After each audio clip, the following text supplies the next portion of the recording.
como ya comentamos desde el principio del programa, ayer se inició en la Suprema Corte la discusión sobre la prisión preventiva oficiosa. La votación será el día de hoy, además todavía faltan ministros por fijar su postura, pero la votación será hoy. Sin embargo, pues ante lo que dijeron los ministros que participaron ayer, parece configurarse un número suficiente de votos para que permanezca esta figura en la Constitución. Y vamos a hablar al respecto con el doctor Juan Jesús Garza Onofre, investigador del Instituto de Investigaciones Jurídicas de la UNAM. Doctor, un gusto tenerlo nuevamente en el programa. Pascal, buen día y gracias por la invitación. Te saludo a ti y a todo tu auditorio. Bueno, ¿cómo viste, doctor, esta discusión ayer y qué prevés para hoy?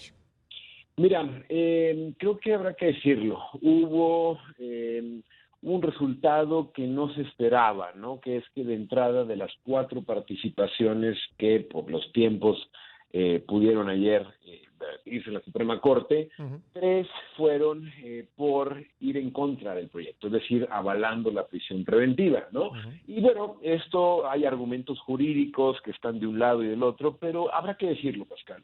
Hubo en particular una ministra que los argumentos parecían más bien de corte político y más bien sacados de una mañanera de López Obrador, no hablando propiamente de cuestiones técnicas, de cuestiones en torno a la Constitución, sino hablando de el crimen organizado y que iba a violentar propiamente a las víctimas, argumentos más de corte político. Esto sorprendió de entrada y fue la primera participación de la ministra Esquivel, ministra nombrada por el presidente López Obrador, y también la ministra Loreta Ortiz Alza en ese mismo sentido, ¿no? Entonces, bueno, van 3 votos. La última participación de otro ministro también nombrado por López Obrador, el ministro Juan Luis González Alcántara.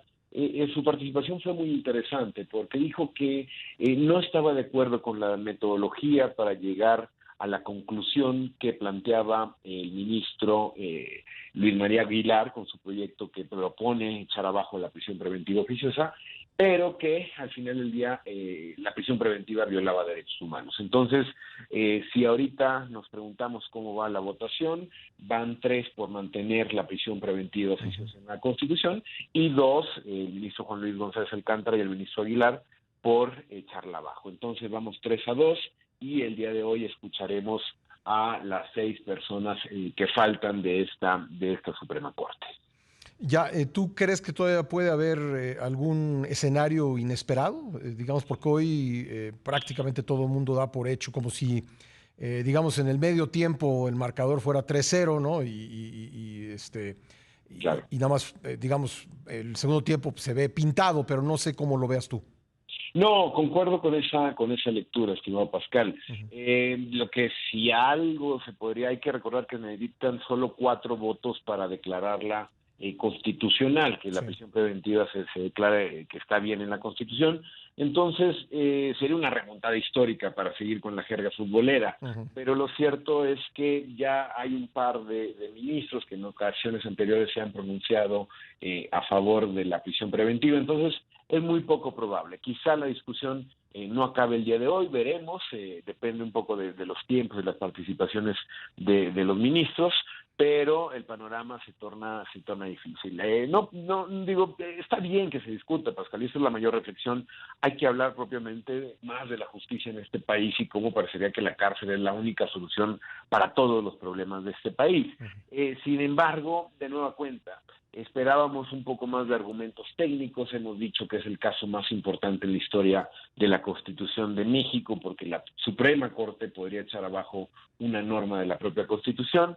Y lo cierto es que hay algunas ministras que parecería que esta presión que desde hace 2 semanas el presidente de la República ha insistido en que se equivocó en nombrar a los ministros, en que no se atreverían a tomar una decisión de tal envergadura, pues en definitiva parece que algunos caló hondo. Esperemos que hoy por lo menos el debate sea mucho más elevado que el día de ayer y podamos ver una Suprema Corte que defienda su independencia judicial, más allá de favor o en contra de la prisión preventiva, con razones jurídicas. Ahora, vamos a suponer que la votación termina 7-4, esos 4 votos aseguran que permanezca en la Constitución la figura, pero ¿tiene algún valor digamos, desde el punto de vista legal, desde el punto de vista jurídico, esos 7 votos? ¿Cambia algo? Mira, no cambia nada. Es un sistema de votación calificada para estos temas. Se supone que no son temas menores, que por su importancia tienen que tener esta calificación. Quedará para la anécdota, Pascal, un buen antecedente, una oportunidad para que quizá dentro de algún tiempo, cuando lleguen nuevos ministros, cuando cambie un poco la configuración política, se pueda volver a discutir y los votos particulares que realizarán los ministros que perdieron la votación podrán servir para desarrollar doctrina. Pero lo cierto es que de gran escala al sistema de justicia en México, por lo menos en este caso, que es el caso de Luis María Aguilar. No hay que olvidar que también hay otro caso de la ministra Piña, pero es muy probable que ya con estas votaciones y con estos adelantos de postura resulte prácticamente imposible que cambie algo en el sistema de justicia. Me queda un minuto, doctor, pero preguntarte, ¿puede venir algo por el lado de la Corte Interamericana de Derechos Humanos sobre el mismo tema? Sí, es buena pregunta, Pascal. En efecto, el problema es que la Corte Interamericana, sus sentencias tardan en salir. Entonces, el caso que se discutió la semana pasada en torno al mismo caso de la prisión preventiva oficiosa, es muy probable que conozcamos el veredicto hacia finales de año, si no es que ya hasta 2023. Y en efecto, esto propiamente, no habrá que ver los efectos, las consecuencias de la sentencia, pero impactan más que nada a todo el Estado mexicano. Entonces tendrán que obligar a los legisladores a que puedan ellos modificar la Constitución. Será difícil que obligue a la Suprema Corte a tomar una determinación. Yo creo que hay que decirlo de manera clara. La Corte tenía esta oportunidad, tenía este caso sobre la mesa, y si lo dejó ir, pues en definitiva habrá que esperar a otras alternativas que vengan por la vía internacional o bien por los propios representantes populares.